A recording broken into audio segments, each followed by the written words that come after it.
Yeah. I always feel like organizations, whether you're a non-profit organization or a church and you have people volunteering, I always feel like those types of organizations have to elevate volunteering to where it feels seamless from like staff. Like the level feels like this is what we would do for a staff member. Like if you start having different levels of, I think people that are volunteering and so on should be held to the same standard of production like anybody else. So if they're not producing, even though they're faithful, the question is, why are they still there?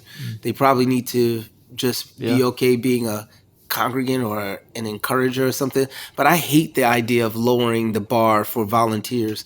I think volunteers, just like everybody else, want to be called to higher levels of expectation and to feel the mantle of making a difference. And if they're just showing up but they don't produce, it's probably better to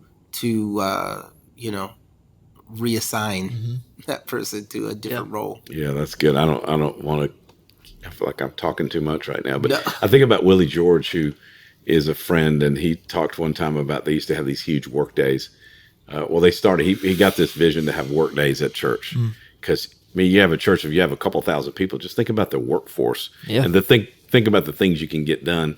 And yet we spend money on things that if we were organized, we could probably volunteers could probably do it. So they started these workday things, and it was like a bunch of people started showing up, and then it faded. So he went, and what he realized is they were not organized. So volunteers, high capacity volunteers, were showing up, standing around. Ooh. They had nothing to do. Yeah.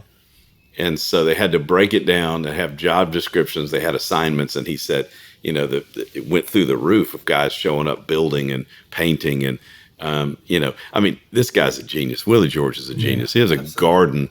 He's got a full-blown garden in the back of one of their church properties. And they grow vegetables that they use to help feed the poor in their community. And so they have all these people coming out volunteering, growing massive. Oh my goodness. It's unbelievable and it's all volunteers. Yeah.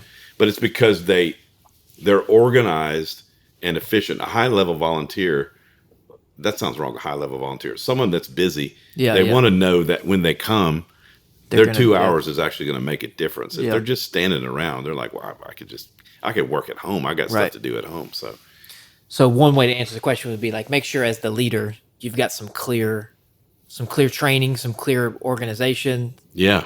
Maybe it's not the volunteer's fault in some sense. It could be that they haven't been given clear enough direction. Right.